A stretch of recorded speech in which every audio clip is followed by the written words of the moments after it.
Hey everyone, Ariel here. I'm here with David Bredan. Say hi, David. Hey everyone. Hey. Okay, so this is going to be the aBlogtoWatch take on Only Watch 2017. This is a watch auction. It's a little bit different than most other watch auctions because the watches that are in the auction, well, not only does the money supposedly go to charity, but the idea is that all these watches are somehow unique, and they're unique in one of three ways. They are either a totally unique piece, which is made specifically for this auction event. It is a unique prototype. So, for example, in past years, we saw things like the prototypes of the Richard Mille Rafael Nadal watches that were not made for this auction, but were a unique prototype. Kind of a weird way of selling a used watch. Or they can be the first in a limited edition. So those are kind of the rules. We don't know if the rules have changed at all for 2017. According to Only Watch, each watchmaker donates a one-off timepiece specifically made for Only Watch, or offer a one-off version of an iconic best-selling model of a brand's collection. That's how they put it. So there are 49 watches for 2017. This event is supposed to happen each other year. The event began in Monaco, but for the last 2 years it's gone over to Geneva because it's hosted by Christie's now. It's a lot of politics involved, which we can talk about a little bit, but the goal here was to go over each of these watches one by one to sort of just give a quick take on it. David, any overall feelings about Only Watch in general? Well, I wish I knew more about the background, this whole charity thing. I really don't want to go into it. Like you said, we will cover that thing a little bit later, in a separate discussion. But you know, it's cool to see the brands move out of their comfort zone a little bit, at least a little bit. But it's also funny to see them do it. You know, like, well, we can do it once every 2 years. Basically, that's how far most brands can push their comfort zone. I mean, with respect to the exceptions, of course. Yeah, I mean, for me, I think what's important is to say that in the past, when brands had a little bit more money, they would go ahead and put a lot more effort into this type of stuff. There's just, they would make totally unique stuff. It'd be wild. It'd be a brand new model. What we have today is a lot less of that. We have mainly color changes. So this year, the color theme for Only Watch is yellow. So accordingly, a lot of the watches are just standard models you see that just have more yellow in it. There's some unique jewelry watches, painted ones. I haven't looked at everything carefully, but I wouldn't say that there's anything that is super unique. There's a few interesting things we'll look at, and so what we're going to do is go over these watches, actually kind of, well, maybe not one by one, but go over some of the ones that we think are the most interesting. The reason that we like this compared to other watch auctions, and we're not giant fans of watch auctions because I just think some of their value is limited, and sometimes the watches you get are way overpriced. But these are actually unique things, and it's interesting to see how the market responds to them. It's basically a big popularity contest. I mean, very few of these watches are actually purchased for what I consider to be their inherent value. And Only Watch, and again, it's operated by Christie's this year, comes with a auction estimate. So right here on the screen, actually, I forgot to share screens with David. I'm going to share screens with him. See, we are in different locations right now, so It's gonna be tricky. I'm in this hotel with questionable quality of internet connection. questionable quality. Okay, so we're looking at the Anderson Geneva one. We're going to go by this a little bit in alphabetical order. This is the Tempest Terrare. I like Anderson Geneva. This is, I don't know if this is the best watch. This is obviously a computer render. We have no idea what this is going to look like. It's the first bi-color one with a white gold bezel and a red gold case. Not sure that that's particularly pretty. Usually it's kind of the other way around. I don't know. I don't really care about this. I think Anderson Geneva is a cool brand. This is a dial style that Patek Philippe did not invent, but has kind of owned the look to it. So every time I see these, I'm like, oh, it's kind of like a Patek, but not quite. They have Monaco at the top there as sort of the primary city. I don't know. I don't know how that, rather than Paris. Of course, the auction isn't even in Monaco, so that doesn't really matter. My take on this one: estimate 46 to 52,000 bucks. David. Wow. Well, what sort of movement? What sort of? Well, it's a gold watch, but still 40 50 grand for That's optimistic, I would say. Yeah, I don't think that they're gonna. I don't think that they're gonna get that again. But again, a lot of the brands like to bid on their own watches to make sure they get at least the retail price. So that's that. Nothing's too special there. Armstrong, Manuel Hunt, Sloman. I mean, this is just an artsy version of sort of a typical thing there. You know, this one, I think that, what is this, a titanium case? Yeah, titanium case. What do they want for it? 11 to 20,000 bucks. I don't know. If you like this artist, Manuel or Hunt Sloman, and these people, then I guess you'll really care about this. I do not know this artist, so this is an art watch, mostly for the art lovers rather than the watch lovers. David, your take? You know, it's not the type of art watch I would pick up, but you know, looking at it, the first thing that I feel is like, I like it. I don't care. It's okay. It's fine. nice. It's nice, but again, it's like, you know, you need to like the brand, and it's a nice brand, and then you also need the artist. So it's like you have to like a bunch of stuff at the same time. If I think I sort of like watches with camouflage patterns on them, and this is a little bit like that, so maybe that's one of the reasons why I'm not against it. It's cool, but I mean, they're only selling one, so like all there needs to be is one guy out there who's a fan of this New York artist that wants this watch. So I think that one will actually do okay. Again, there's only one, but in terms of like anything interesting for the watch world, not really. Arnold and Son, okay, another version of the time pyramid. We like the time period a lot. What they did is they took the time period. What's the case material? It's black. Okay, so it's DLC coated steel, some different colors. This is funny. I think a past year, the theme of Only Watch was red. So this seems like it would have made more sense in a different version of Only Watch. You know, like they missed the memo that it was yellow. So this one kind of feels a little bit left out. Good thing it's just a render. I mean, they can always. It's like literally 2 clicks in the rendering software.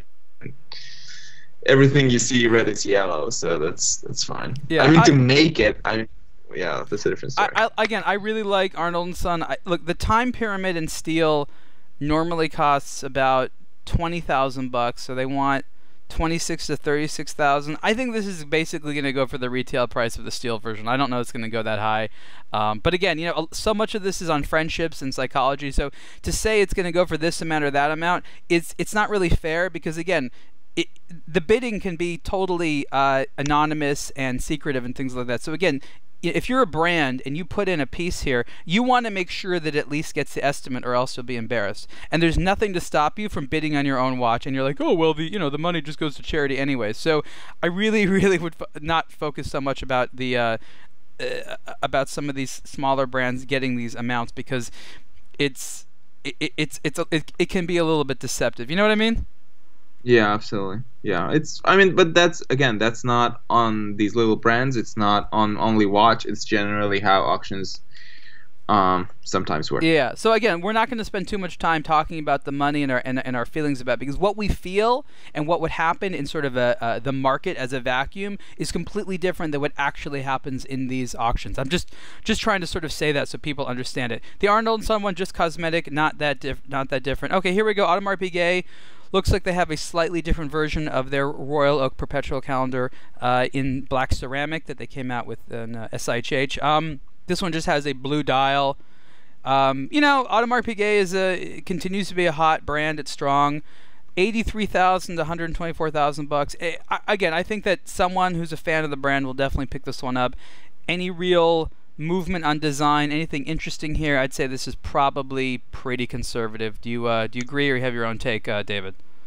It's a new dial color, and as long as it's not something like what we saw from Armstrong 2 minutes ago, then it will always be a little bit more conservative. I like it. I quite like the way it looks. It's nice. It'll sell. It's it looks like. You're right, it probably wouldn't work as a production model, but there's probably someone out there that really likes black and blue. Any real innovation, risk-taking here, in my opinion, not in the least. Who is Barbier Mueller? Is it just me, or is this not a brand that I'm familiar with or that you know about? Musique. We've lost the memo on that. It's like a darts chart or something like that. This reminded me of like if Anderson, Geneva, Franck Muller, and the old Roger Dubuis got together. Yeah, that looks pretty close to that. That's true. made entirely in Geneva. I mean, again, this stuff is cool because it's, yeah, it looks like somewhere between a dartboard and a roulette wheel. The back of the watch looks nice. This is actually, is that an FP Journe movement? It looks like it has an FP Journe movement. Yes, it has an FP Journe movement. Okay, that's interesting. And the funny thing is, FP Journe actually participates in this. So, Barbier Mueller is actually some other guy that did the dial and the case back, which are this mosaic of, I'm guessing they're little stones, and it contains an FP Journe movement. That's pretty nice, actually. That's pretty cool, I guess. Let's see, $115,000 to $208,000. FP Journe's super happy about that, especially since this is a simple, like, time-only movement. Hold on, 110 to 200. That's not an estimate. That's like two completely different numbers. Oh, you mean $100,000 spread is not a good estimate? Jeez. You know, it's a good estimate if it's between 1 million and 1.1 million, but between 100,000 and 200,000, that's quite a room, quite a margin. That's a lot. That's a 90,000 Swiss franc spread there. I agree, but that's because they have no idea, right? Like no one's even heard of this brand. They're just like, I don't know. Yeah, but the funniest thing is, like, if it actually sells for 150 or let's say, you know, like 170, they would say, well, it's all good an estimate. Well, it was a random estimate. I guess so. Okay, so that's a neat one. The Mosaic by Barbie Mueller. Here's something interesting to talk about here, because, you know, sometimes we see specific watches sell for a lot just because they have a movement from this or that. So the question here is whether or not the FP Journe name adds, you know, that sort of one factor that would propel the prices this high. Yeah. This is actually one of the ones I'm curious to see. But again, it's like there's got to be some collector out there that these guys know, the FP Journe knows. They're like, come on, bid a little bit. I'll give you a watch on the side. You know, there's just so much of that stuff going on. And FP Journe himself, smart guy, but he has a background in the auction world. He used to be a restorer working with Patrizzi, who actually was the guy that started Only Watch. So FP Journe has participated in multiple ways as a person and as a brand with auctions and Only Watch, I think ever since the beginning. But that's definitely a good point, David, about that one. So, okay, Bell & Ross. And this is something which I always think is funny. Like, this is the BRX one. This is the one that they did for Renault Racing. And if I look at this, I ask myself, is this actually any different than the production models? It probably is because of all this yellow, but this is a situation where, like, I need to be told that this is a unique watch. Yeah, exactly. This is not unique enough. It isn't. I'm looking here. It's not even telling me how. Okay, so I guess it's and the person who wins this, in addition again the watch, will be invited to join the Renault Sports Formula One team in Abu Dhabi. Great. And you get to meet the drivers, and you get gloves too, and all for the low price of $23,000 to $29,000. Okay, but you really need to be into Renault racing. If you are, and you have the money, chances are yes, but not. This isn't what I would call a very compelling, unique watch in terms of advancing design. Right. Okay, moving on. Keep having this Patek one open because there's not really much to say about it. We'll get to the Patek. We're doing this in alphabetical order. Blancpain. This is tribute to the 50 Fathoms mil spec. What do they do? Let me guess here. They're doing the mil spec and one of their smaller sizes. I'm guessing. Oh no, 40 millimeters wide. Oh, okay. So the only difference is again the dial markers, like the hour, the lume is basically yellow, as opposed to the white one. And this also looks like, do you remember Blancpain had a 50 Fathoms? It was like, I don't know if it was called the Racing or something like that, but it was the chronograph one that looked kind of like, it was weird. It was like a driver diver. It had yellow on here. Do you know the watch I'm talking about? To be brutally honest, no. I'm gonna find it. Blancpain. I know what watch that is. Fathoms chronograph. Yeah, I'm going to find the picture here. I will find it. Yes, there it is. I'm going to show you in 1 second here. Let's see here. Got to find the right picture. This watch was funny because I really do like Blancpain, but this was very... Just so I'm not seeing it right now. It's not on the... No, it's not. I'm finding it right now. Okay. There we go here. Copy. Hold on. Okay, this one. Oh, okay. That's kind of cool, actually. Sure. It's nice. It couldn't figure out what it wanted to be. So if you look at that one, that looks to be a very similar color yellow there. So we've seen this before. Look at the bezels, similar. Obviously, they're different sizes and things like that. Blancpain is just taking a watch they have here. This is an existing model and making it slightly different color. And they want Yeah. 11 to 18. I'm not that impressed. I want to see more than just changing the color. I mean, to some extent that makes sense because some people just want the original watch, and then here they have the the chance to own a unique piece with not much at not much of a premium. I mean, here the estimate was what, 10 to 17, was it? Yeah. And it's actually lower than what this watch retails for, I think. Well, that opens up a whole other can of worms. Yeah, exactly. I mean, it's a fine watch. It's very charming. It's a lot of money. It's attractive. The yellow thing, it's fine. Again, in this economic environment with the brands being as disorganized as they are, I'm glad they were able to do something at all. But actually, what I know is that these designs were finalized more than a year ago. I got a message from I won't say who they are, but a designer who is now at a different brand. But one of the watches they did is here while they were at the other brand, and they left that brand over a year ago. So a lot of these designs were actually finalized quite some time ago, I believe. Okay, Boucheron. Can't even pronounce that. Epure bleu d'it. David, you're closer to French than I am. Yeah, well, I'm not gonna. Yeah, you got really close to it as far as I'm. Bleh. What do you mean? What do you mean I'm more French than you? No, you're closer. You're closer just by virtue of proximity. Well, I guess that's right. Not sure how it affects my accent. I'm thousands of miles away from France. You're just right now. You're maybe 100 or 200 miles away. So you're really close. You should know French better than me. Just that simple. I don't understand. So Boucheron, obviously they make. I don't even know if they still make men's watches, but a nice brand. They make nice stuff. Mostly jewelry, women's watches. This one has gold and diamond leaves on it. Oh, these are supposed to be like the leaves for the awards, like on cons. Like they can have a little award. There's like those little branches. They're part of the graphic. Apparently that's what these are supposed to be. Okay. Wheat. Apparently these are wheat. This is wheat. Golden wheat. Actually, look, for 26,000 to 31,000, this could be a deal. 41 millimeter case, kind of too big for women. This is, I don't know who's gonna wear this. White gold, a bunch of diamonds. This Girard Perregaux movement, which Boucheron has been using for years. This might be the steal of the show for the right type of woman. I mean, considering the amount of gold and diamonds and all that, and the movement, that's not entirely outrageous at all. Yeah. So if you are a rich daughter of a wheat farmer, have we got the watch for you? Moving on. Beauvais. I don't even really want to talk about this one. Okay, they made a watch. Secret Beauty. We have a painting of a Chinese woman. Guessing it's Chinese because of the fashion.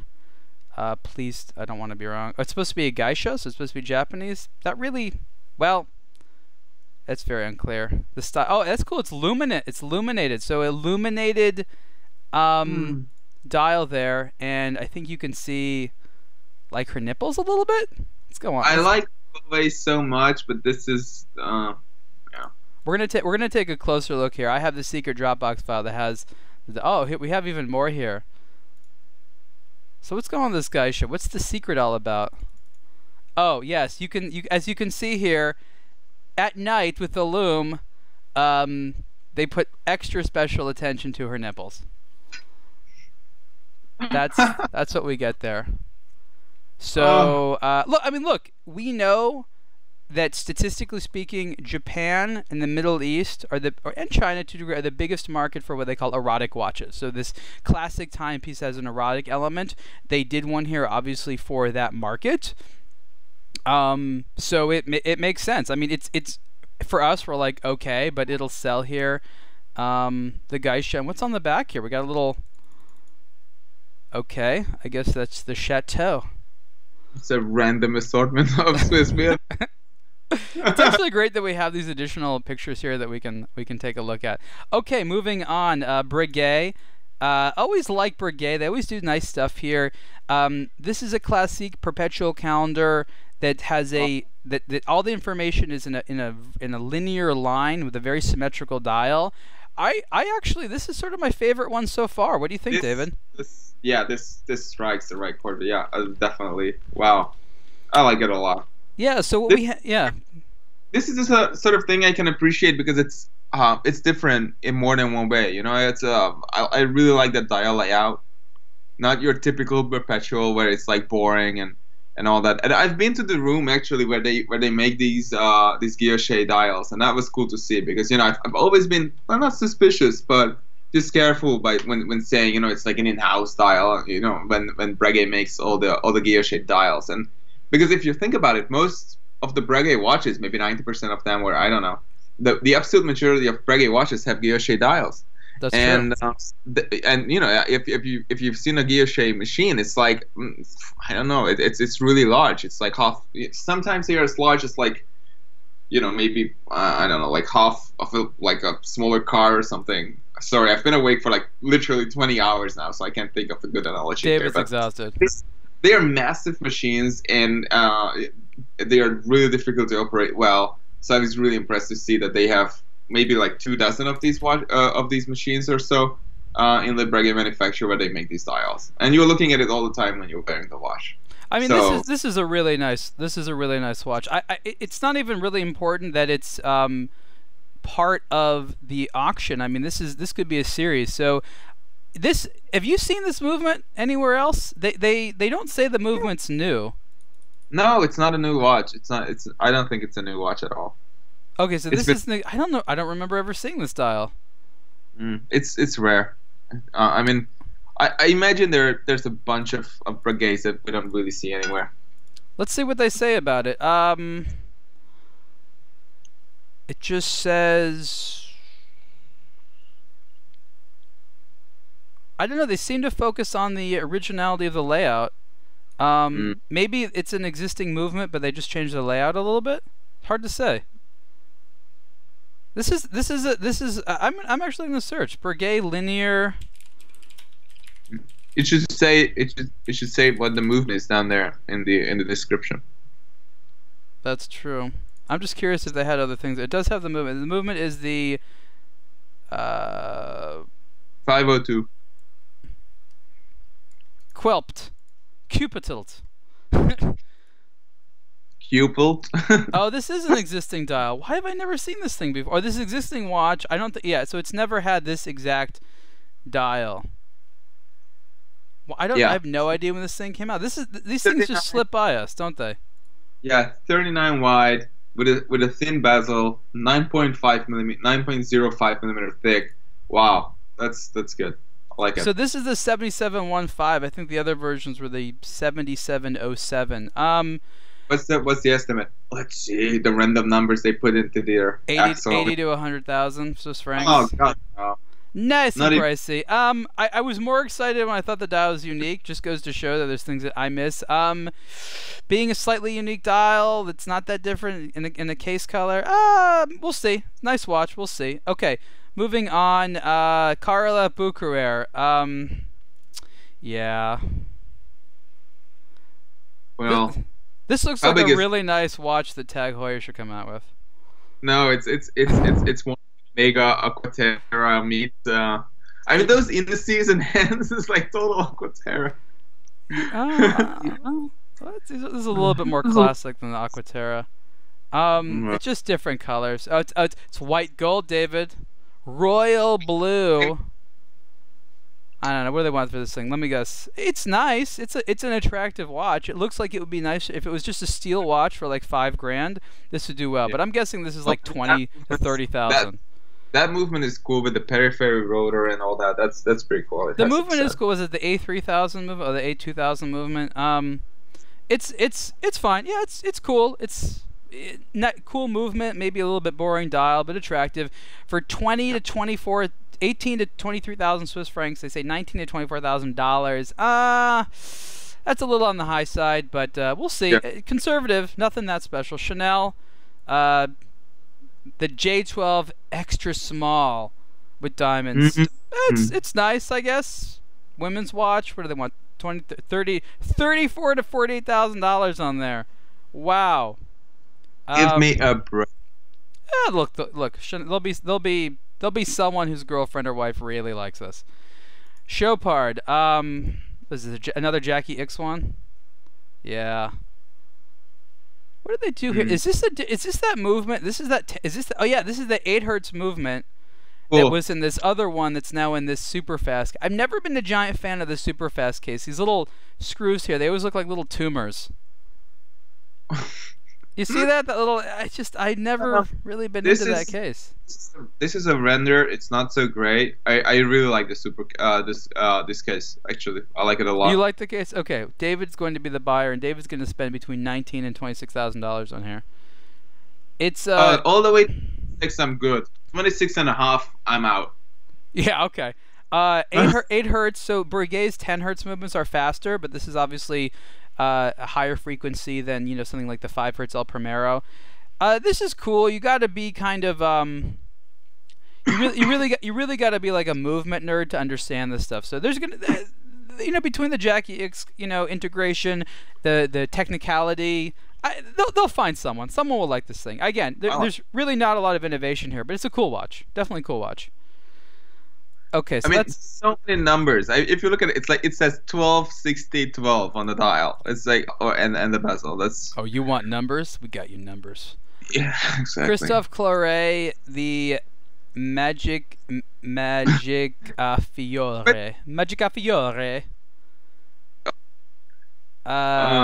Attribute to love and to the love of life. Live. The love of live and the love passion. I love how this is never even no one even copy edited this. Like I mean, okay. Well, this is something they've done before. They rather than have I think the other one had little butterflies, this has dragonflies on there. It's fine. It's nice. It's going to be what is 100,000. Oh, 70, only 72 to 100,000. You might get on the low end. It's nice here. Again, it's a nice jewelry watch. It'll look good. This is obviously a drawing. It's not even a render. I've seen substantially similar ones in person. It's cool, but again, I'm not sort of enamored by the imagination here. Chrono Swiss, they're still around. That should be it. We're still around for Only Watch 2017. The Devil's Watch. The Devil's Watch. The Red Passion. Red. That strap is, I don't know what to make of it. Was it like weird fake alligator? I don't even know what it is. Probably. No. Well. Yeah. I mean, the regulator's fine. These exposed. I don't know what this is. Is this like a bridge? What would you call this little piece right here? They're securing the subdials, I guess. Okay. That looks. I don't know. It's kind of cool. What do they want for this thing? I've never been a fan of Chrono Swiss. It never really bothered me, but I've just not been. By the way, it is real alligator, but with a special glossy finish. It's fine. Wow. Again, I don't know. I'm not in love with this thing. It doesn't have a lot of sex appeal to it. It's kind of, it looks a little bit too much like red wine on the wrist. Moving on. This has got to be my favorite one from DeWitt. They put a lot of effort into this. The Academia.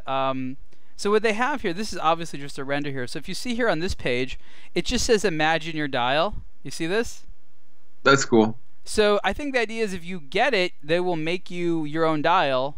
But I love how that picture that looks silly of "Imagine your dial" is absent here. So they just basically say, we don't know, we don't care if you buy it, we'll paint something for you, and the price is a lot less than the Beauvais one. Essentially, it's the same type of technique. It's a micro enamel dial. I don't know. This is going to be a friend of the brand, because here's the thing: you don't need to bid on this auction to go to DeWitt to have them make you a dial, at all. Yeah. So I don't really understand the value proposition here because there's nothing unique for this auction. There's something unique in the sense that you are ordering something unique, but you don't need to bid on this. You can just go to them and say, I didn't actually want to spend between 26 and 41,000. I wanted to spend something else. So this is like the throwaway one if you just like wanted to bid on something and then want to make a lot more decisions later. I don't know that this was really well thought out. You can literally see Only Watch not caring when they're just like, hey, DeWitt, how do you want to participate? Oh, you don't have any ideas whatsoever? Oh, you want to just offer an existing service already? Sure, why not? Like this doesn't really bode very well on Only Watch or Christie's. I don't really know whose decision it is to make sure that the lots are interesting. I mean, look at all it has to say. It just says we can produce. This is nothing about this watch. We can produce our own stuff and make some of our own dials. They have the privilege to imagine the dial of their own watch that will be handcrafted. All right, I'm not impressed. I'm pissed off by this one. This was not cool. FP Joran, this is interesting. I think this is one of the yeah, this is one of their tantalum cases that was kind of popularized with the chronométrie bleue. This is I don't know if this is a new movement. Do they have a split second? A rattrapante? I don't think they do. So here the question is God knows. I don't know. Here it's 44 wide. You know, it's strange because it's 44 wide. It has these tiny little subdials. It's just the colors look pretty cool, but overall, You see the price estimate? 208,000 to 415. I love how it could be double the price. No, it's not. It's not exactly double because it's not 416. It's 415. But if you look at the Swiss francs, it's 200 to 400. Look at the math on this. That's so bad. This is. Oh, that's horrible. Okay, so split second chronographs are. So this is a monopusher split second chronograph. It's a cool watch. This is probably the most interesting thing we've seen so far. Here's what it reminds me of, and this is, I guess, just because of the way the picture is rendered, but it reminds me of the James Cameron Deep Sea with the transitioning blue dial. Right. So I would like this watch a lot if it had this exact dial when it's light. Yeah, I don't think it's gonna have that transition. I think they're just trying to simulate how it plays with the light. Yeah.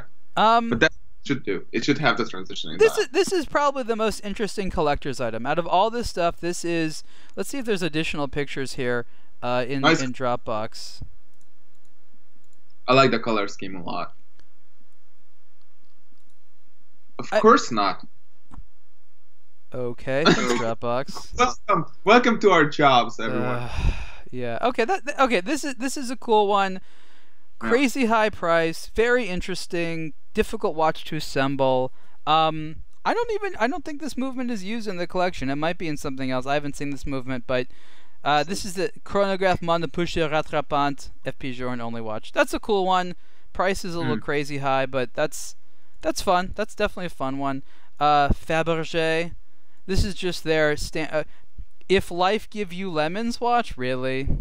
I love how there's like this funny thing where there's high-end luxury watches that like to play with this notion of pessimistic things in life, like keep going strong, don't crack under pressure, like all these things that people that are struggling in life need to like think about. Yet if you're able to afford a luxury watch, you're not struggling that bad. Am I the only one that's a little confused by all this?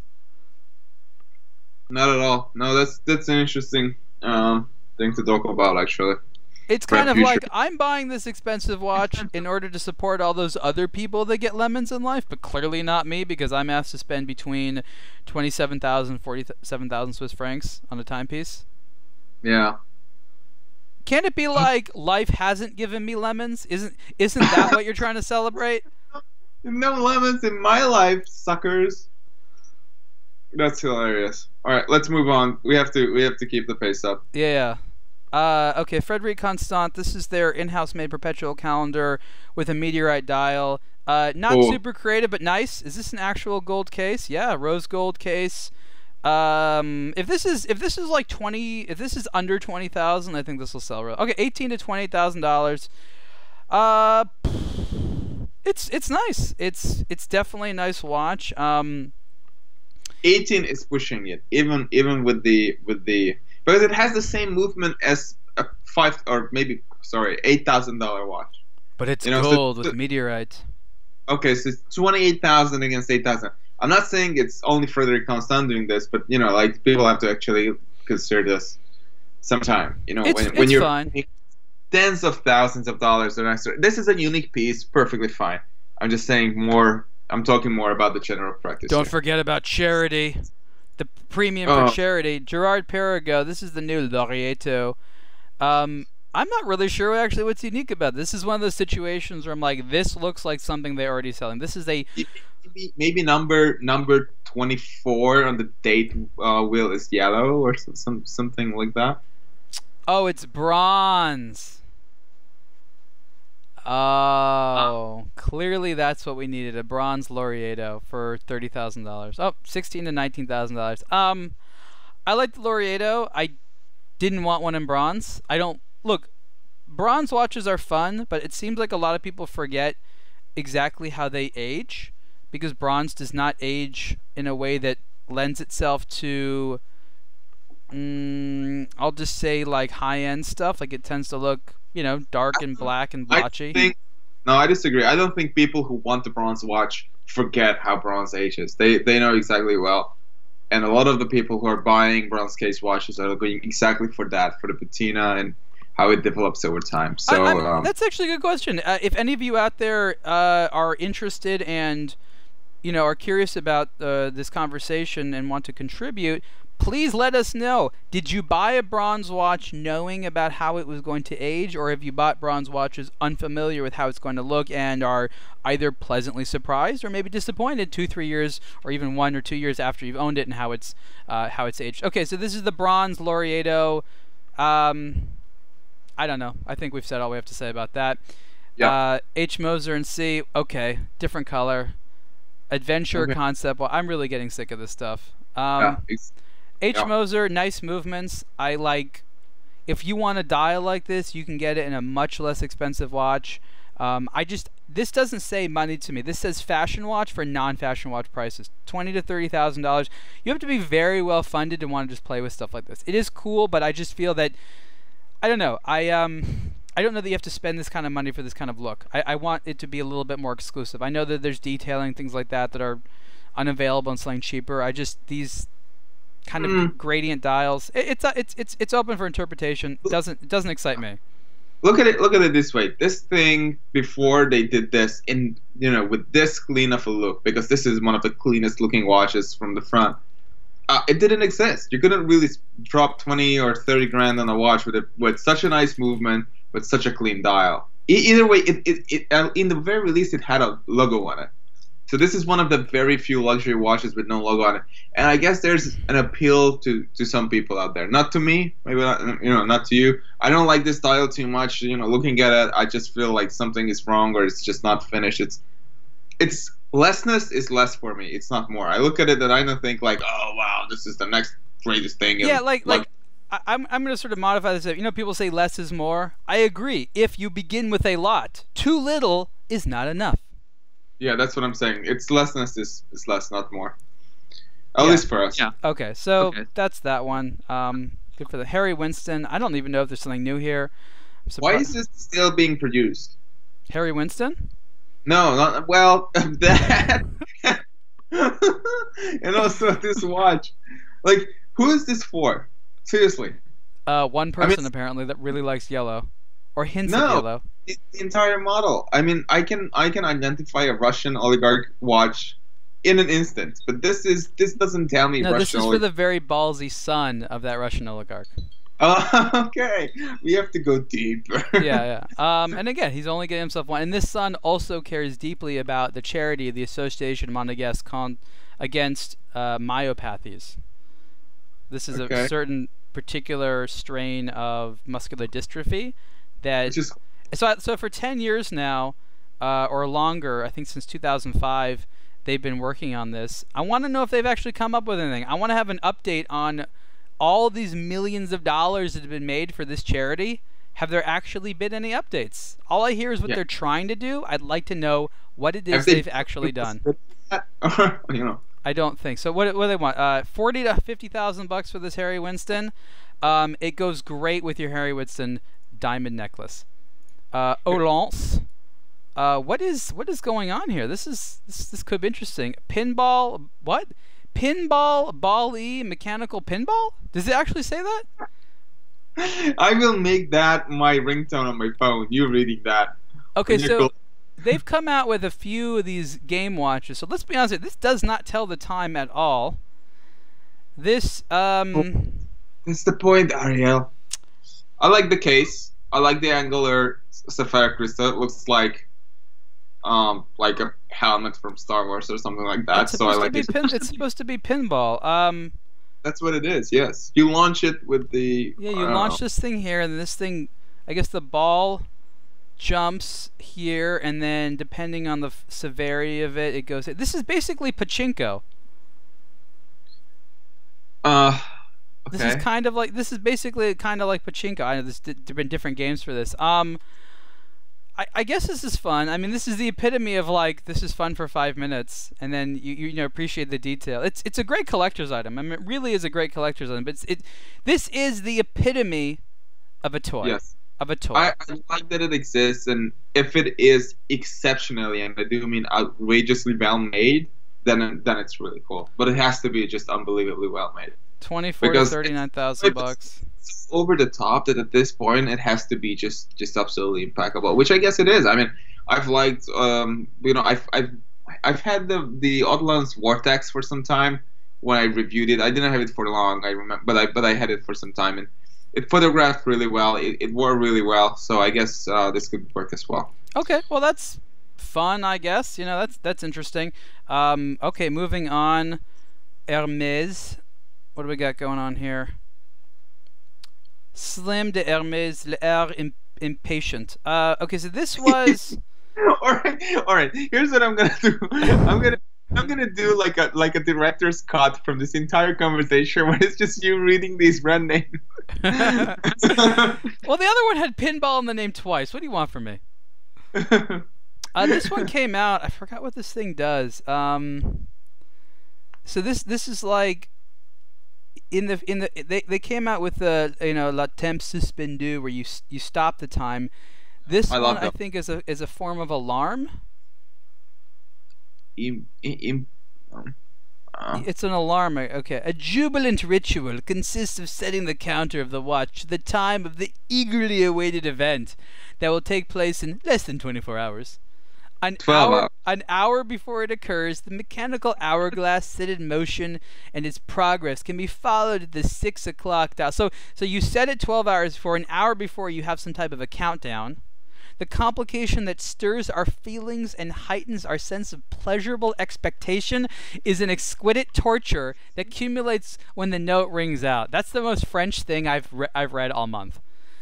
What? The striking mechanism. Yeah.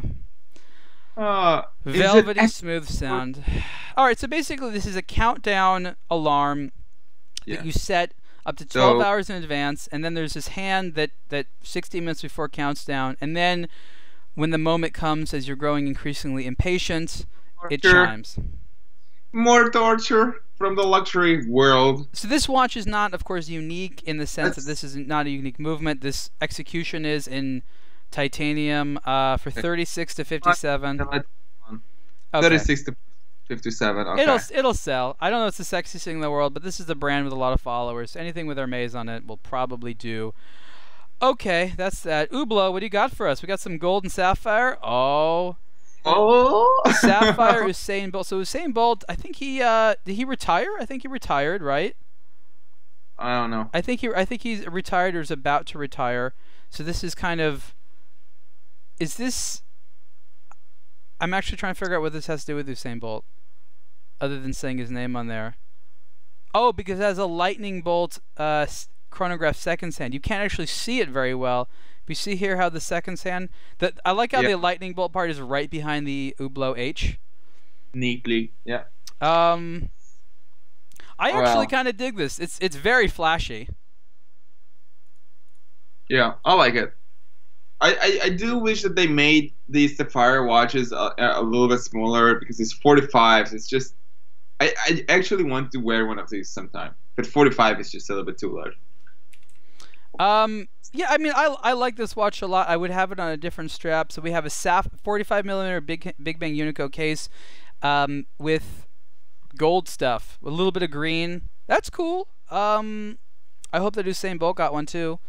52 to 83,000. I mean, look, just the sapphire one alone was what, about 60,000 bucks? No, 55. 55. So There.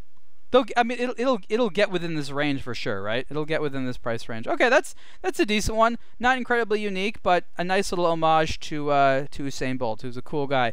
Jacob and Company, I didn't even know they were still making this watch. The Epic X Chrono only watch. Jacob has actually made some cool stuff in the past. This is probably the lowest end Jacob and Company watch I recall seeing for any type of charitable purpose. Not a single diamond.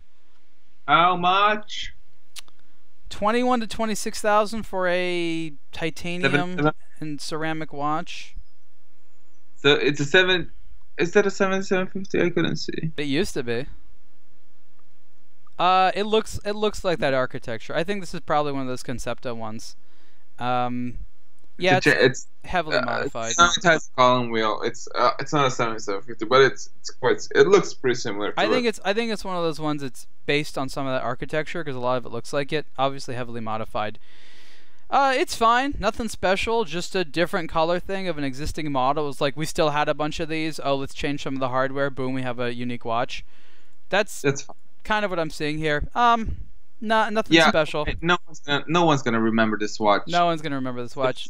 Jack Adro, Grand Second off-centered in Cooperite. This is just a rock that has copper on it. Is that what Cooperite is? Just a unique dial execution with the color. I don't like the color combination, but I do like the color of the dial very much. It's fine. The dial color. I already lost interest in it. Okay, here we go. A unique version of the Joker by Konstantin Chaikin. This watch sold out. I love this watch so much. We love this watch. There's Konstantin himself. There's a picture of him holding the watch up to his face. I'm pretty sure that Jean-Claude Biver basically invented this kind of, I guess you could say this pose, right? Yeah. But he just made a unique version of this. I don't know if there's anything special to it. Is he selling like his only one? What does it say here? 11 to 16,000 bucks. Zirconium case. That's cool. That's cool. So I guess it's obviously going to be heavy and either scratch resistant or pick up scratches. I don't remember. Cool one. This one will sell. Not that unique, but this is a pretty timepiece. I'm glad that Konstantin came in. Now this one, oh yes.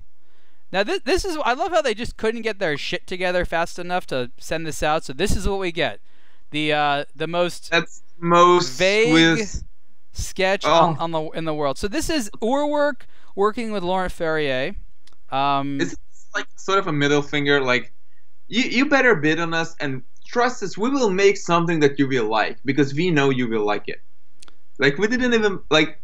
Maybe we would have to read the story, but this to me sort of says like, oh, we will just make something and you will fall over yourselves liking it anyway. I'm pretty sure it's actually, we want to do something. We don't know what it's going to be.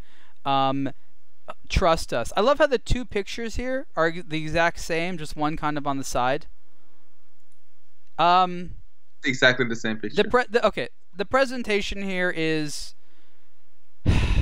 pretty pathetic. It's very clear that's an Urwerk. They're just taking the Urwerk movement in a case that Laurent Ferrier has something to do with. I hope that the crystal does have AR coating on there because we know how much he hates it. I mean, we don't know what this is going to be. Let's see. Okay, at least there's no tech specs, no case materials, nothing. They literally couldn't even get so far as have an estimate. So at least Only Watch isn't trying to get ahead of themselves here. Okay, whatever. I guess we'll check in on that later. I love it. They're the only ones that couldn't get their shit together. So basically, you're bidding for the privilege of them figuring something out for you. I guess. I guess what they're saying is they'll ideally have something by the time this project is supposed to come to fruition in November 2017. They literally just say stay tuned. Louis Monet, the Metropolis only watch. This takes an existing movement. Offers. Does something on that dial move, or are those just like supposed to look like horrible pimples? They would better move. They look like big blackheads on the face. That is just not attractive. It's like the Emmentaler. Louis Emmentaler. All right. Is there anything special about this for the Metropolis? I love how it says Metropolis, which implies city, yet this is supposed to look like the top of, the lunar surface, which doesn't have a city. So maybe I'm missing something, and I don't know the full meaning of Metropolis. It's gilded, hand punched to form lunar craters. I don't know what to say about this. $18,000 to $28,000, sure, why not? Moving on. Louis Vuitton. This is a version. I've always liked these. The Escale spin times. These are Cool. little hand painted things. These have always been very pretty. This one's cool if you kind of like an orangey and yellow theme. Of the color combination at all, but the overall, I like this dial design. I'm happy it exists. Yeah, this is cool. This will sell. This is a pretty watch. You get the nice case here. Obviously, people are really into Louis Vuitton. This will do well. What do they want? 52 to 83,000. Yeah, this will sell real easy. Okay, that is the the Louis Vuitton ones. It's nice. I wouldn't call it the most unique thing in the world, but it's pleasant. Maurice Lacroix. This is a version of their icon. Okay, so this is kind of interesting. This merits a little bit of discussion. So the icon is a collection by Maurice Lacroix that right now doesn't have any mechanical models. It's all quartz. And so this is a automatic mechanical version of the icon. So this is unclear. It's unclear exactly what this means. Is this a model that will come out? Are they just doing a one of a kind thing with the icon case? I wouldn't call Maurice Lacroix a collector's brand. It's more a consumer brand, if that means anything. Well, mainstream. $3,600 to $4,600. Yeah. Again, it's not the most unique design in the world. It's nothing groundbreaking. It's a model that clearly doesn't exist. It might be a preview of a model that they want to make. I don't know. Any thoughts on this, David? If they're calling it an icon and they want this to be their bestseller, it should exist in a mechanical form. So I guess that's a good thing that it's automatic. I wouldn't be surprised. I don't think, have we covered this watch? I don't think we have. But if we did, people would be freaking out. Oh, it looks like an AP. But I don't know. I think it's different just enough in just some of the key ways to be different enough. But obviously, this is like tenth the price or maybe even less. So it's an interesting watch in some ways. I wouldn't go for this specific one. I mean, I like that the auction has some watches that are under $5,000. Like the thing is, like this auction used to have the problem where everything was just went for a lot of money, and this is probably going to be the most affordable of the watches. If you really want to get something, then this is going to be that one that's not the crazy high price. Speaking of crazy high price, here is MB&F's entrant. This is basically a version of the HM8, the Horological Machine number 8, with a smiley face on here. I don't really understand what's going on here. It's done with an artist, Cassandra Legendre. What I like about MB&F is that they embrace all these different artists and they give them an opportunity. I guess like it must be really difficult for these artists to find a way to express themselves, and this is just a cool way. She's actually a good artist here. I'm looking closely at some of the, let's try to get a bigger look here at some of these things. Apparently, according to the text, the artist is 15 years old, and I find it a little weird that a 15-year-old, apparently that's a picture of her, okay, a 15-year-old is entrusted with the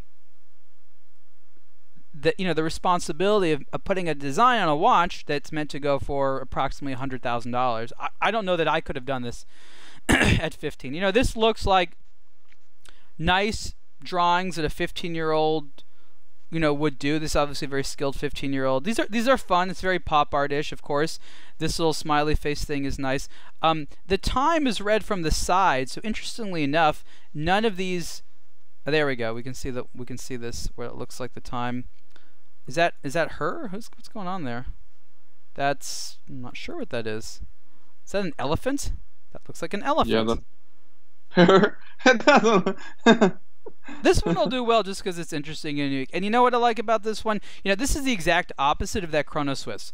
The MB&F, the HM8 for Only Watch is fun and uplifting. You know, of course, the whole brand of MB&F is all about Max Booster's childhood, so they really want to celebrate childhood. It is a little weird that a 15-year-old is entrusted with a watch that's meant to go between $83,000 and $103,000. But obviously, this is an existing model, and MB&F was there to translate her vision into something nice. So this is cool. The elephant, this will sell. You know, it's not what I expected from MB&F, but it's cool, and it's a nice, unique watch for them. So that's definitely cool. I think that'll do quite well. MCT. That's exactly what they want to hear when you say that's not what I expected from them. You know, they want to be disruptive and they want to be surprising and all that. And I'm just happy that you said that sort of subconsciously, because you know, as long as MB&F can keep surprising us, you know, at least there's that. So that's a good thing actually. MCT, this is the S2000 with Vanta Black. Vanta Black is the same, it's a company, but it's the same material that was used on that Lab ID watch from Panerai. Remember that? The one that came out in 2017, that neat one? So this is the same dial background. This watch actually came out, the original one, before the Panerai. So MCT was, I think, you know, prior to them. So this is the Vanta Black background here with an all-black case. This is the S2000 in, is it steel? Yeah, DLC, I guess it's DLC gold, so it's gold coating over it. This is cool. I think this is a cool watch. Hopefully it's legible. I've always liked the look of this timepiece. What do they want for this thing? 100,000, 72 to 124,000.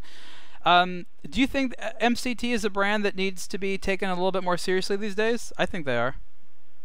I think a few more models. I understand that it's extremely costly and extremely difficult to keep on producing new models and come up with new movements, especially when they are so extremely complicated. But at the same time, I think what really helps people understand that the brand is here to stay is new models. Look at how much it took for MB&F, you know, to get to the point where they are. Well over a dozen different machines before people could actually say, oh, okay, so these guys are not just here for fun. They're here to stay. I'm not saying MCT doesn't have that. They totally have what it takes for that to happen, but for that to happen, they need a few more new models. Okay. At least that's my take on it. That makes sense. Let's move on. Mont Blanc. More bronze. Okay, this is very interesting. I'm going to talk about the Mont Blanc one and the Tudor one at the same time here. Let me ask you a question, David. Who used to work at Tudor in regard to design, and who now works at Mont Blanc in regard to design? Wow. That's, yeah. What's the point I'm trying to make here, David? Huh? Yeah, I understand. It's someone moved from one company to the other company, that's for sure. We even know. Okay, well, so we're going over the Tudor one and the Mont Blanc one at the same time here. Both of them are green with a bronze case. Well, what I like about the Tudor, I saw the Tudor sometime today, and I was like, it's basically a Tudor bronze upside down. Oh man, I was looking at it, I'm like, do you want to watch this upside down? Only watch. So I actually have the Tudor Pelagos LHD, which is also a lefty one. This is the Black Bay Bronze. They call it the Black Bay Bronze 1. It has it's basically the Black Bay Bronze with a green versus a kind of brown accent color on the bezel and the dial, and it has the crown on the left of the case versus the right. Fine. Between 4,600 and 50. This will probably go more just because it's Tudor and everyone likes it. It's fine. They set it this low just so that they could say that, oh, it went for $35,000 and the estimate was $5. No, just say it's $35. This is one of the, even the estimate is sort of misleading. Don't tell me that they seriously expect this watch to fetch $5,000. Just they cannot in their right mind expect this to sell between 46 and 5700. That's just flat out it's deceptive. Everyone knows trying to go for more than that. It just will. It will. Well, no matter what. Guess they're excited about showing you that. Okay, so that's this one. It's fine. Again, I can you expect a lot of creativity from a brand like Tudor for a unique watch for auction? No. This is probably a little bit less creative than I would have liked, but again, like you said, it will sell. The Mont Blanc, which is the cousin watch, is also in bronze. This is going to be a more high-end watch because it has the Minerva movement in there, so it's going to be a obviously nicer movement. It's okay, I guess. You know, what do they want for this one? 29,000 to 36,000. Yeah, this is going to be the hardest one. This is going to be a much harder one to sell. The movement is really nice. They do really nice work on the movements, but I don't know that the sort of more casual look of the watch itself. I'm just not really sure who's the man buying this. You know what I mean? The case back looks amazing. The case back with the bronze case and that movement, I think looks spectacular. The dial side with the sub legos pushed out to the periphery of the dial, not so much. It's a little on the sort of like, it's a little bit more. It just looks like an old sport watch, or like a vintage style sport watch, but it has this high end movement. There's a buyer out there somewhere for this one. We'll see here. Here's just a shot of the movement. It's a nice movement. It's a little old school. I mean, it's an older movement, but it's nice. It's very nice. I like that. That's a quintessential traditional fancy chronograph. I love it. What do they call this watch? It's just the Mont Blanc 1858 chronograph tachometer, unique piece, only watch. I like how it's just like it doesn't even say 2017. It's just like apostrophe 17. Okay, so that's the Mont Blanc one. It's gonna have a challenge getting that price. It's gonna definitely have a challenge getting that price. What would be it like 26 to 36,000, something like that. Okay. Probably a little too much. Okay, moving on to we looked at Mont Blanc. Moritz Grossman, German brand. I like these guys. They just launched e-commerce today. Good for them.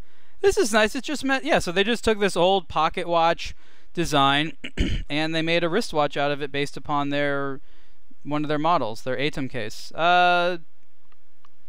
They make their own hands, and I think they make their own dials as well, or they do make their own dials. So this is, again, this is a one-of-a-kind watch meant to look like a pocket watch. I think it's a little bit too much like a pocket watch. I think on a wristwatch, things like the hands need to be a little bit thicker. It looks a little bit too delicate. The pocket watch obviously would have been a large diameter, so the proportions would have made more sense. No, I personally like it. I like the dial as it is. It's nice. It's nice. 41,000 to 62,000. Look at the principles, that they followed back then, back at the time. All the hands reach what they need to reach. Our hand reaches the hour markers. It's not pointing at them. It reaches them. The minute hand reaches the minute track, and so does the seconds hand. That's exactly how it should be. No, proportionally, it's a great dial. I think as a design exercise, I think it works very, very well. Fantastic dial. Love it. Beautiful stuff from them. Again, 41,000, 62,000, maybe. Again, there's just one of them. Okay, so here's the Patek Philippe. Everyone always this is the one that's going to go for, what do they say? How many millions is they think? 932,000 and 1.3 million. Okay, so every year or every other year for Only Watch, when they do this, Patek Philippe comes out with the titanium model, and they don't sell titanium models. So this is a pretty cool one. Who was it that was just selling this watch? I think they said, I don't know, but one of these was up for sale recently.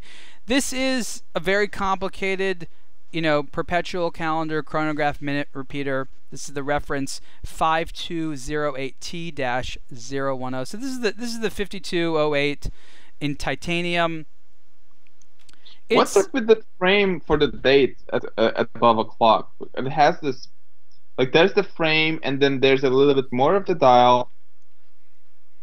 Is that like a... Yeah, I know what you're saying. It kind of caves in a little bit. It doesn't look that awkward in person. I see what you're saying there, because the window isn't quite big enough. It's a proportions thing. They just try to make it work. I guess it looks okay. Again, it's it's a titanium. It's a titanium Patek Philippe. It's a one-of-a-kind thing. You know, these are always going to sell for a lot. It's not really that exciting to talk about it because it's pretty predictable. It's a lovely timepiece. The core design is great. Very, very complicated watch. It's nice. I like that it's a bigger one, right? Because this is like, I think this is a, yeah, this is a 42 millimeter. So so if you want a larger but classic yet modern Patek Philippe, this is a great way to go. This will exceed that $1.1 million or 1.1 million Swiss franc thing. Probably guarantee that it's going to go more than that. Not to, it's cool because they take a very classic watch and they make it a sports watch basically, or a sportier watch. I like that. Fabric Cool. Cordura strap, blue accents, titanium. It's lovely. You know, Patek Philippe does a nice job. Would this work as a production model? No. They're just doing what they do for this. So that's probably going to be the top lot in the entire auction. I think it would totally as a production. I mean, maybe now that they build this up, you know, with in terms of desirability, because it's in titanium, there's more desire, you know, for these pieces right now, and that's a little bit bloated. But at the same time, I think this would look and do really well. No, it'll do well for sure. Piaget, a unique version of the black tie vintage watch. We've written about this. I like this watch. I like the meteorite dial because it actually had hour markers. This dial is made out of what kind of stone is it? It's not saying. Okay, brown Petersite dial. That's kind of nice. You know, again, if you're into this type of thing, this will probably sell. It's nice looking. What do they want? 40, 50,000, 31 to 52,000 for this. Very expensive. I don't know that they're going to get that amount. I think Piaget makes a lot of really, really nice stuff, but I feel that they're a little bit too ambitious on pricing. I just don't know that the world is there to spend on Piaget watches what Piaget wants people to spend on their watches. You know what I mean? Yeah. Not too much more to say about this one. Moving on. What's going on here? Rebellion. We don't really talk about Rebellion that much. I just feel like what Rebellion does is done better by a lot of other brands, but there's place for them. Here is the Rebellion Predator 2.0 Regulator Power Reserve Sebastian Buemi Edition. That's a race car driver. Okay, David, is it just me, or did they put this picture upside down? I'm pretty sure that this picture is upside down. Yeah. Thanks for rushing that. Only watch. So this is another thing where the actual watch is placed upside down on your website. That's okay. I can appreciate that. No one actually looked at the dial. It's the 53rd of the month. What we have here, I'm curious. Actually, I'm curious in the Dropbox if they have the same thing here. This is actually a cool watch. What do they want for this thing here? Probably some large amount of money. 39 to 57,000 bucks. Carbon case. Oh, titanium and carbon case. I don't know. I mean, this is the type of watch that I want to like more. No, just no. Get from me. It has a face. It's too thick. It's too large. It's too this. It's too that. Wait a minute. I'm detecting something very strange here. Okay, this is really, really weird. Look at this. This is the watch. Okay, how it's supposed to be, correct? Yeah. Okay. Here's the same watch, but the dial's upside down. So the crown is on the same side. Where did this picture come from? That's amazing. Are we drunk or? Wow. So what we are seeing here is a rift in the space-time continuum. We don't know what happened. This is a problem in the universe right here. Someone actually had to try. Someone had to make this dial and flip it around. Someone had to take the correct position of the watch and somehow like Photoshop the dial in backwards. I have no idea how this happened. It's actually mirrored. It's not rotated. It's mirrored because the R is on the left where it should be, and the N is on the right where it should be. That's just mirrored upside down. It's not rotated. It's just mirrored in the center. Yeah, so but the thing is, the case is the right orientation. So someone had to change the orientation of just the dial. No, The entire watch is mirrored upside down. Oh, I see what you're saying. You're right. You're right. It's just mirrored upside down. Okay, so no one actually had to Photoshop this thing. They just had to save it in a very awkward way. Anyways, that is an incorrect picture that they need to fix. Predator I've 2. only been awake 22 hours now, so this is exactly the mental game that I want to be playing right now. Flipping a rebellion in my head. See how they keep us on our toes all the time? Because we could just be sitting there looking at this thing and be like, what? Okay, that's the rebellion one. It's cool. Predator 2, Danny Glover. Moving on.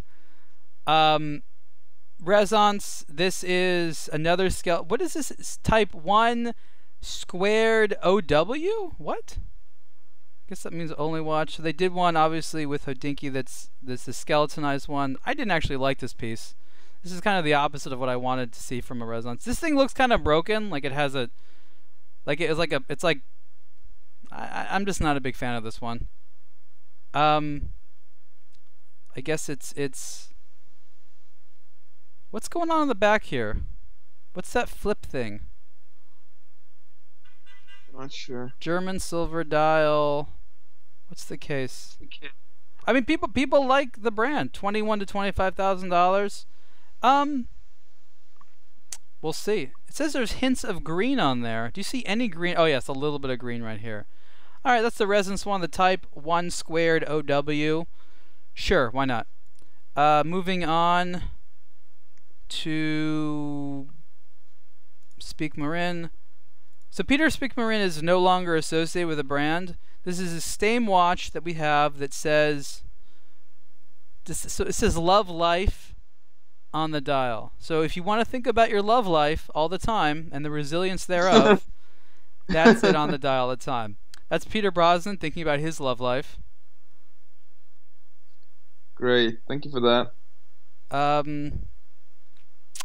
Yep, that's that. Okay, let's see here. $21,000 to $31,000 because Pierce Brosnan's name is on the back, and it's in celebration of your love life. Thank you, Only Watch. Tag Heuer. So this is kind of cool. Nothing that special here. It's just a yellow version of the new connected modular with obviously the tourbillon module in there. So nothing really that unique here, just some new colors. $16,000 to $26,000 with the connected modular 45 and the tourbillon module. That's actually that's a decent deal because the watch itself would cost about $20,000. So this is a special version of that. That'll sell well. David, any thoughts on this one? I like the modular thing with the tourbillon. That's pretty cool. Yeah, I mean we like this piece. I don't like the name luxury kit. That's just no. But other than that, it's fine. Did you say luxury kit? Oh, and I also like here. You're right. It does say luxury kit. And the text, if you'll notice here, this text is from the Speak Marin. This is not the Tag Heuer text on the page. That's, at this point, not even surprising. Yeah, not even surprising to us. Again, that was clearly rushed. Tudor, we went over. Ulysses Nardon. This is a lovely watch, the Marine Tourbillon. It's, you know, it's cool because it incorporates a lot of Ulysses Nardon's own technology, right? If it was just a version of the Marine with the tourbillon, I don't know that I'd be that excited about because it has a lot of their own stuff in there. It's nice. Number 7 for 2017 is in yellow, so it's a little bit of the unique stuff there. It's a unique case material. It's a lovely piece. Actually, if you notice, this is a similar dial as the Ulysses Nardon we just published a few days ago, the Classico. So the Classico manufactured the Granfo blue enamel. This is the exact same blue enamel dial with the tourbillon. This is a nice watch. $22,000 to $33,000. Oh, this is gonna sell easy. With that movement, with a steel tourbillon, with that lovely dial. This is not that unique of a piece, but from a price perspective, what you get, this might be one of the steals of the show. Yeah, it's a very sensible. That's a very this is the one to look at, the Marine Tourbillon by Ulysses Nardon for Only Watch. Okay, actually excited about that one. See, that's why it's good to go over these one by one. We don't have that many left. Kari Voutilainen, what do we got going on here? The 28S. Looks like a new dial. Oh, there's some unique technology. Unique and very rare balance spring system has been used. The outside is a typical, while the inner terminal follows a less common Grossman principle. Okay, so we really got to get into the details here.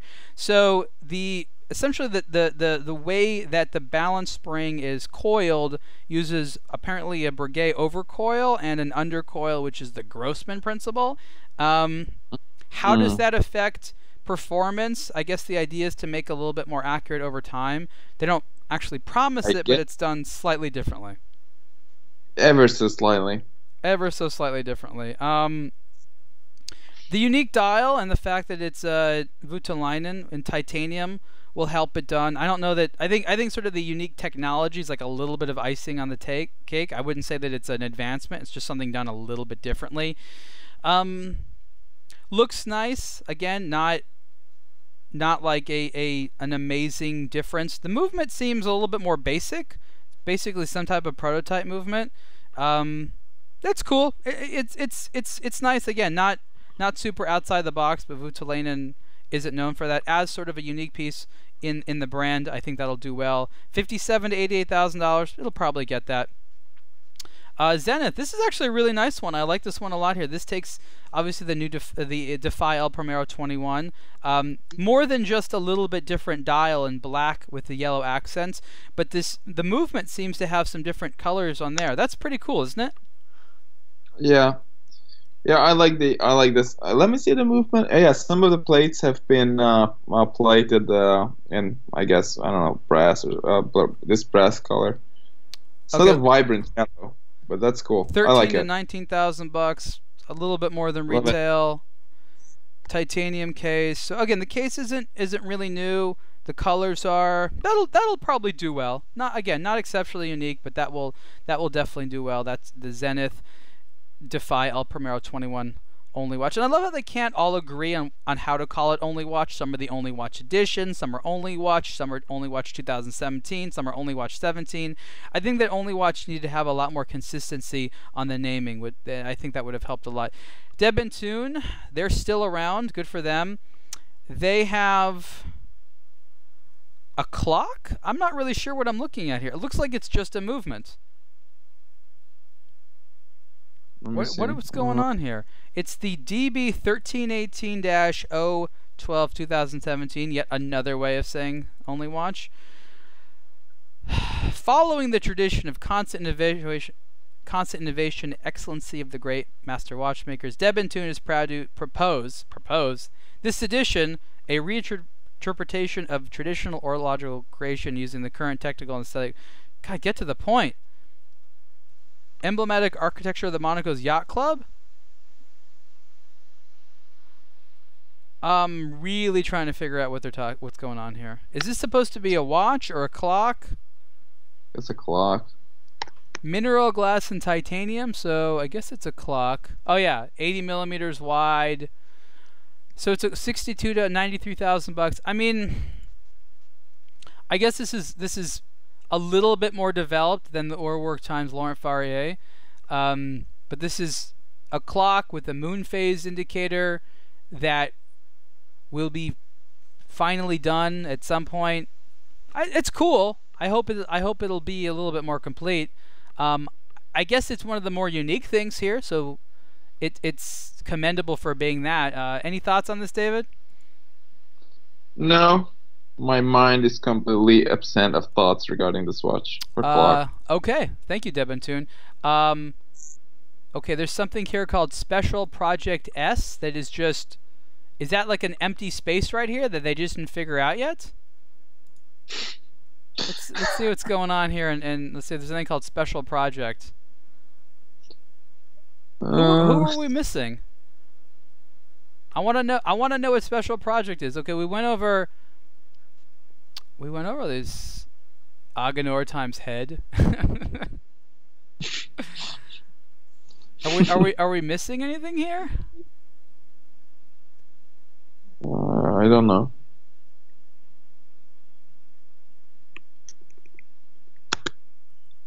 I'm actually looking because again, they could have easily just had something that was just completely missing. I guess.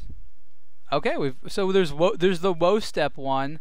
I guess it's the woe step. Is the woe step one which is missing? Yeah, I think it's the woe step one. Oh no, that's at the end here. Okay, so all right. Well, I guess the Agenor one is the one we didn't look at. What's that? A round of applause for us and for everyone who accompanied us on this journey. Oh, we're not done yet. We have 2 more. So the Agenor times Head. What is Head Geneva? So this is Jean-Marc Wiederech's company. They're the same guy. So it says Agengraph, which is the first thing. He basically makes the movements for the Fabergé. So his workshop involved were 2 things here. So this looks like, I don't understand what's going on. So I think what's happening here is that chronograph, which is inside of the Singer watch. So the Singer watch chronograph plus the Fabergé, it's a similar type of concept, the Agengraph. So this is apparently the movement. This is just the movement. This is the first working movement that's been turned into a desk clock with, I'm guessing, a magnification device, maybe? Maybe. Oh, so Head is the Geneva University Art and Design that made this. Okay, this is kind of cool. For $19,000 to $29,000, it's a little ambitious, but if you want, I mean, the thing is here, they're taking a prototype that was like their work product thing, and they're just turning it into art and selling it. I prefer something that is made to be art that isn't a prototype, because you look at it closely, it's not going to have the same type of finishing. But maybe it's nice. I don't know. not really my design, but it's okay. And the woe step one. So that's one that's kind of interesting.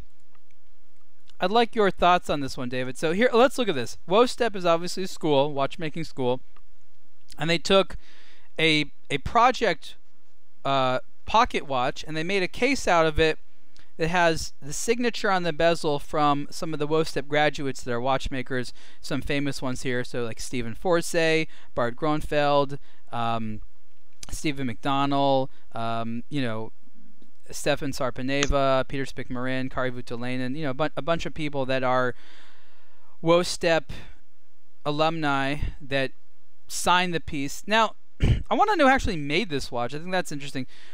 The presentation box. I'm trying to think who actually made this watch. I don't know that it explains who actually made it. So these guys signed it. The watch is signed by the former students. 13 to 23,000 bucks for this pocket watch. This is nice. I like the theory behind it, but is this enough to excite watch lovers, David? Maybe a very, very specific collector who owns a piece of work from all of these guys. Everyone else, no, I guess not. Again, I appreciate the theory, and it's kind of it's, you know what this is? This is their version of signed baseball, you know, by all the team. Even though these guys aren't on an actual team, technically are competitors, even though they do work together. And I don't know that any of these people actually had involvement in producing this particular student watch. So I like the idea of it. I'm not sure that it's as thought out. For $13,000 to $23,000, it's definitely an ambitious price. But that's pretty nice. Okay, so that's basically everything. That we went over all the things currently available for the Only Watch 2017. We basically went over every single lot. These are the ones that are going to be sold for a lot of money. The Patek is going to go for a lot of money. The Tudor possibly, even though it's probably not that unique. The MB&F is nice. I don't know that there's any ones here that are going to be surprise hits. I don't know that there's going to be anything that, from a collectability standpoint here, really needs to be tracked that much. It's cool stuff. It's fun. After going through this list, there's none that like stay in my mind. I think the FP Journe one is the one that I think probably will get the most attention next to the Patek Philippe in terms of a high-end piece of haute horlogerie. You know, some interesting stuff, but I wasn't expecting too much uniqueness. We didn't get that much uniqueness. Any sort of overall enduring thoughts about this this auction and the lots, David? I think we got pretty close to what we were about to see before we even started when we said, like this is as close to the edge of the comfort zone for most of these brands as they are getting. A lot of these stuff I think should be getting made, but if you look at it, would be interesting to compare this selection with a selection of only watch pieces from 6 or 8 years ago and see how crazy they were getting at that time, and some of these today are either just lazy or stale or safe, or as we've seen in a few cases, not even remotely finished. It's just an idea asking for funding. That's not how it should work.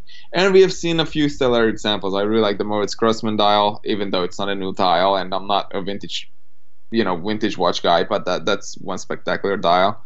And the usual suspects, the Big Patek in titanium, like you said, the Tudor, which is upside down, the Rebellion, which was literally upside down. It's like such a random assortment. I think the reason why it was a good idea to go through all of this is because it gives you a good overview on the mess that is the watch industry these days. It's a total mess, and this thing really helps highlight who are some of the important players who got their act together and who are the ones who have just no idea what's going on. I want to say that the last only watch that had a lot of really unique stuff, sorry, was probably back in 2011. I think that was the last time that there was really unique things, but not that many. Not that many. I think 2013 there were some, but after I'd say 2009 or something like that, crazy stuff stopped, because 2007, 2009, because again the auctions every other year, that's when where people were investing more and they thought that there was just this endless stream. By 2011 they started slowing down in terms of them being really unique. And for 2013 and 15, it really started getting, pretty sober. There was some impressive stuff, but I think that what the auction was trying to be never really got to fulfill. I think one of the issues is the brands, in order, they have to put an enormous amount of time and effort into this. So this is a money losing proposition. Even if it sells for a lot of money, remember the money goes to charity. So the brands have to be in a good enough position to dedicate the time and resources of producing something which only has, I'll call it, marketing value for them or prestige value for them. Patek Philippe, when they put up this watch, they get nothing. They get to say we sold a watch for this much money. They get to make collectors excited because Only Watch promises to try to distribute the information with marketing, which they do to a degree. But that's the only thing which is in it to the brand. So the question is, how much are the brands in search of the type of visibility that Only Watch can give them? And I think that translates into how much effort they put into the watches that they donate. Wasn't it the saying that not the entire revenue or whatever we can call it from this auction goes to them, but the profits or something like that? I'm not sure. Don't quote me on that. Well, they say the proceeds. They say the proceeds, and the idea is that it's kind of like profit after expenses. Christie's and Only Watch, they make money. It's for example, if a watch sells for, let's just say $10,000, there's a buyer's premium. There's a that's sold. There's a fee that they take. There's we have to take a certain fee per watch for just putting up the auction, things like that. There's all kinds of fees and stuff they take, and the money after that is considered the profit or the proceeds that then are able to be donated to charity. So right. So the people not making money are the brands asked to contribute, and the auction itself is making some money. It's just that the profits aren't per se going to the brands. Meaning, rather than the profit after expenses that would go to the brand because they donate it, it's going to charity. Right, I see. Okay, everyone, so we will write a little bit more about that. Thanks for listening to us about it. Your thoughts on Only Watch 2017 would be appreciated in the comments. Thanks so much, everyone. Thanks. Bye.